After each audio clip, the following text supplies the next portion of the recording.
Chapter के बारे में बात करने जा रहे हैं, उसका नाम है मेंसुरेशन। और मेंसुरेशन के अंदर आता है क्षेत्रफल।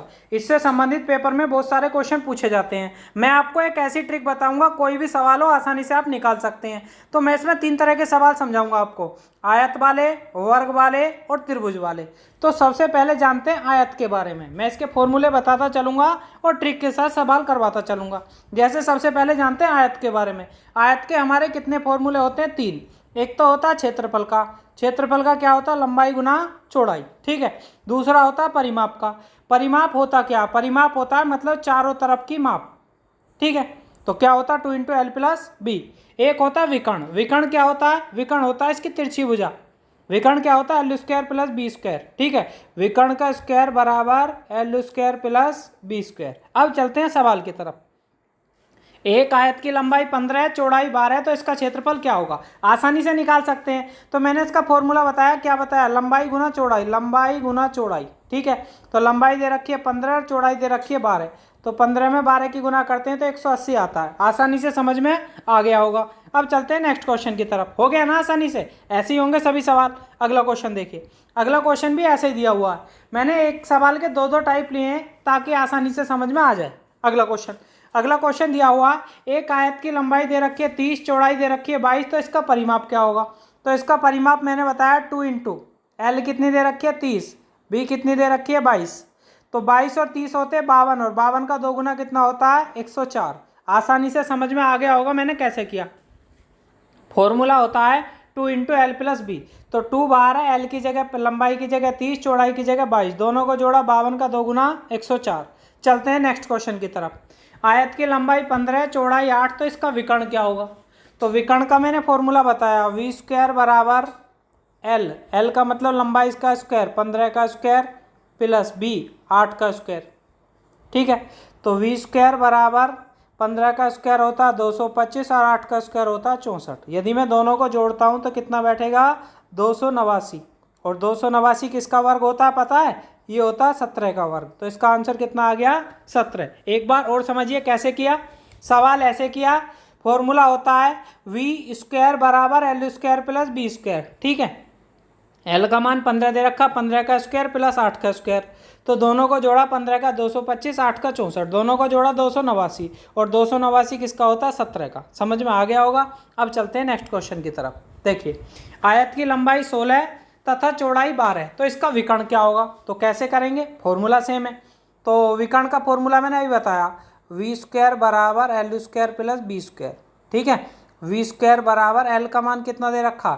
16 का स्क्वायर 256 और 12 का स्क्वायर 144।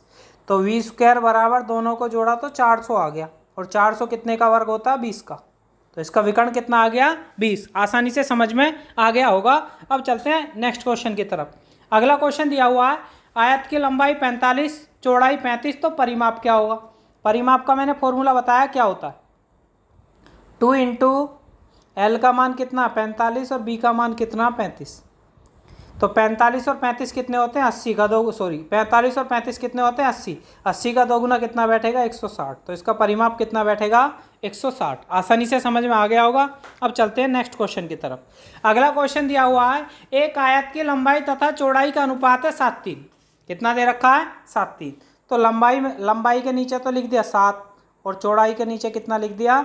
चौड़ाई के नीचे लिख दिया 3। अनुपात में हम x लगाते हैं। और इसका क्षेत्रफल कितना दे रखा? 756। क्षेत्रफल का फॉर्मूला होता है दोनों की गुना, L गुना B। दोनों की गुना करी तो कितना हो गया? 21x²। और वैसे कितना दे रखा? 756। 21 से मैंने काट लिया, 21 थी 63। ठीक है। 63 के बाद बचे 12, 21 छिक्का 126।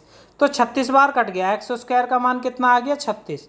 और x का मान कितना आएगा? 6।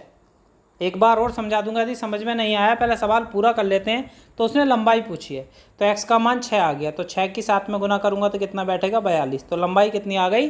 42। जिसे समझ में नहीं आया वो एक बार और समझ। L गुना B का अनुपात कितना दे रखा समझिए। लंबाई कितनी दे रखी है भैया? लंबाई मैंने माना L को, L दे रखी है हमारी 7x, और B कितनी दे रखी है? B दे रखी है 3x, और दोनों का जो क्षेत्रफल दे रखा वो दे रखा 756। तो मैंने दोनों की गुना करी, 7 दिया 21x²। अब गुना क्यों करी? क्योंकि क्षेत्रफल होता है लंबाई गुना चौड़ाई। ठीक है। तो लंबाई और चौड़ाई की गुना करी तो कितना? अनुपात वाले में x लगाना ही होता है। ठीक है। आगे तक याद रखिए। तो 756।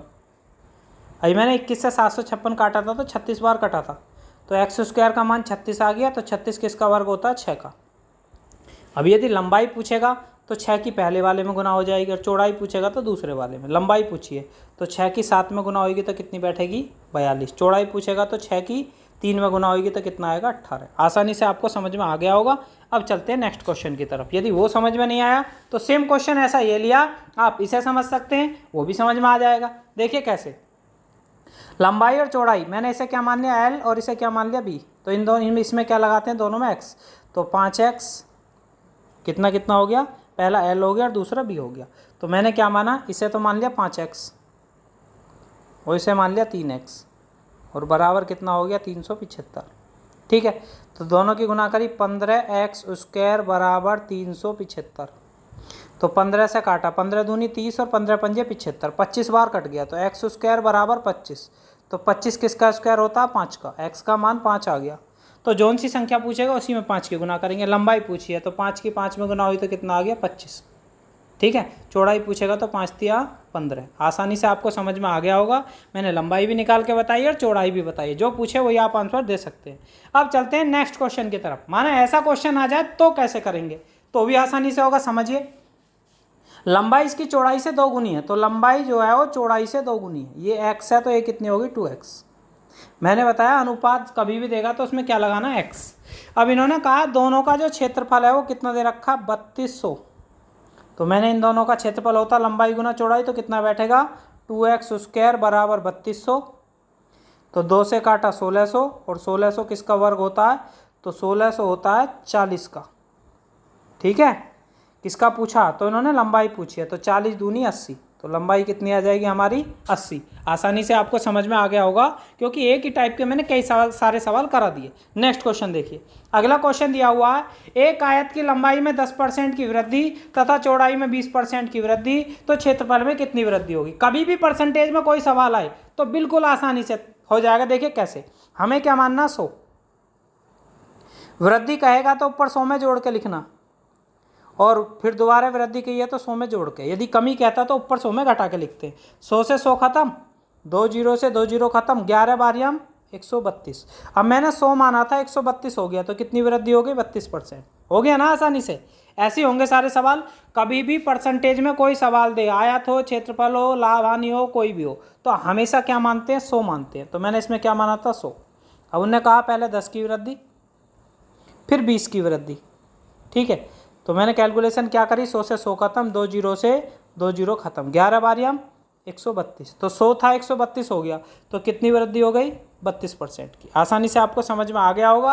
अब चलते हैं नेक्स्ट क्वेश्चन की तरफ। जैसा मैंने वो समझाया था सेम ऐसे ही है। देखिए, मैंने कितना माना? 100।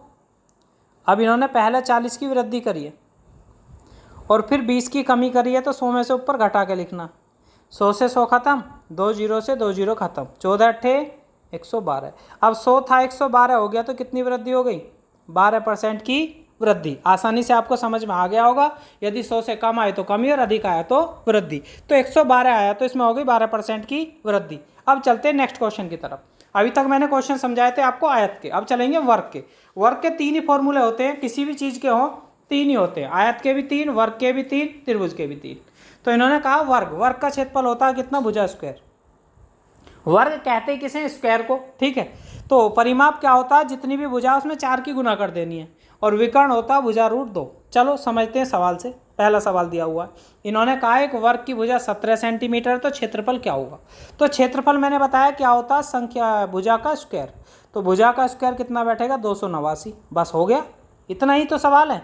हो गया। अगला क्वेश्चन देखिए। अगला क्वेश्चन भी ऐसे दिया हुआ है, एक वर्ग की भुजा 28 सेंटीमीटर, तो क्षेत्रफल क्या होगा? क्षेत्रफल मैंने बताया क्या होता है? भुजा स्क्वायर। तो 28 का वर्ग कितना बैठेगा? 784। ठीक है, हो रहा है ना आसानी से। क्वेश्चन कोई कठिन नहीं है, बस समझने का फेर है। अगला क्वेश्चन देखिए। अगला क्वेश्चन दिया हुआ है, एक वर्ग की भुजा 27 सेंटीमीटर, तो परिमाप क्या होगा? तो मैंने वर्ग का परिमाप बताया कितना? 4a। तो 4 तो फॉर्मूले में a का मतलब होता है भुजा। 27 चौका 108। परिमाप भी देखो ऐसे निकल गया। भाई भुजा दे रखी है, परिमाप पूछा, परिमाप होता 4a। 4a का मतलब 27, 27 चौका 108। अब चलते हैं नेक्स्ट क्वेश्चन की तरफ। अगला क्वेश्चन दिया हुआ, एक वर्ग का विकर्ण 28 रूट 2 है, तो क्षेत्रफल क्या होगा? तो कैसे निकालेंगे, पहले विकर्ण जो दे रखा है ना उसी का फॉर्मूला लगाना। तो विकर्ण का फॉर्मूला होता है भुजा √2 और दे कितना रखा 28 √2। √2 से √2 कट जाएगा तो भुजा आएगी 28। और क्षेत्रफल जानते हो क्या होता है भुजा का स्क्वायर, तो 28 का स्क्वायर 784। बस हो गया। एक बार और समझा देता हूँ जिन लोगों को कुछ बड़ा लगा। विकर्ण का फॉर्मूला क्या होता है, विकर्ण का फॉर्मूला बता रखा मैंने भुजा √2 और दे कितना रखा 28 √2। √2 से √2 खत्म, भुजा आ गई हमारी 28। तो क्षेत्रफल पूछा तो 28 का वर्ग 784। आसानी से आपको समझ में आ गया होगा। अब चलते हैं नेक्स्ट क्वेश्चन की तरफ। अगला क्वेश्चन सेम ऐसे दिया हुआ है भाई, वर्ग का विकर्ण 36 √2 दे रखा, क्षेत्रफल पूछा। तो विकर्ण का फॉर्मूला होता है भुजा √2 दे कितना रखा 36 √2। √2 से √2 कट गया तो भुजा कितनी आ गई 36। तो क्षेत्रफल पूछा तो 36 का वर्ग कितना होता 1296। आसानी से आपको समझ में आ गया होगा। अब चलते अगले क्वेश्चन की तरफ। अगला क्वेश्चन दिया हुआ अब आता हमारा त्रिभुज। बस त्रिभुज में एक ही फॉर्मूला होता है, याद कर लीजिए। तो जो एक त्रिभुज भी दो प्रकार के होते हैं, एक होता है समबाहु त्रिभुज, एक होता है समकोण त्रिभुज। ये जो सवाल चल रहे हैं हमारे, नाम तो त्रिभुज ही कहेगा लेकिन हमें भुजा देखकर पता चल जाएगी कि वो त्रिभुज है कैसा। एक होता है ये जो सवाल है ये है समकोण त्रिभुज के। समकोण त्रिभुज की पहचान क्या होती है, वह विकर्ण बनता है। जैसे 6 का स्क्वायर और 8 का स्क्वायर जोड़ूंगा तो 10 के स्क्वायर के बराबर बैठेगा, ठीक है। वैसे भी आपको 3 भुजा दे तो वहाँ पर आपका समकोण त्रिभुज ही होगा, ठीक है। अब करेंगे कैसे समझिए। तो करने का तरीका ये होता है, इसका एक फॉर्मूला होता है त्रिभुज का 1/2 आधार गुना ऊंचाई। क्या होता है 1/2 आधार गुना ऊंचाई। अब भुजा दी हुई हैं, सबसे बड़ी जो भुजा होती है उसे कहा जाता है विकर्ण। विकर्ण तो हो गया 10, ठीक है, आधार 8 और ये हो गया 6, ठीक है, समझ में आ गया। तो 1/2 हमेशा यूज होगा छोटी दोनों भुजाओं का, विकर्ण का कभी भी यूज नहीं होगा। 1/2 आधार गुना ऊंचाई, तो 2 से कितने बार कटा 4 बार, 4 छंग 24। जिन लोगों को समझ में नहीं आया मैं एक बार समझा देता हूँ। कभी भी 3 भुजा दे और क्षेत्रफल पूछे तो वो हमेशा समकोण त्रिभुज होता है। और समकोण त्रिभुज का फॉर्मूला क्या होता है 1/2 आधार गुना ऊंचाई।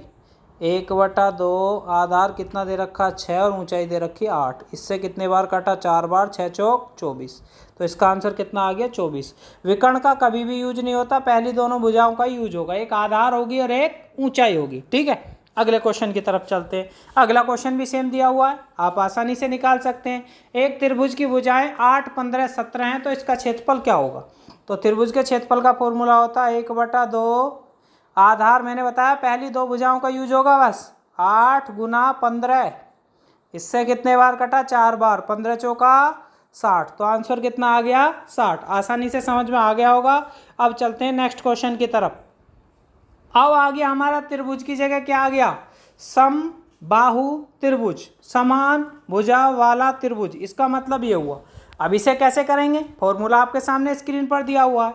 इसका जो फॉर्मूला होता है वो होता है √3/4 गुना भुजा स्क्वायर। किसका होता है, समबाहु त्रिभुज के क्षेत्रफल का। अब चलते हैं सवाल की तरफ।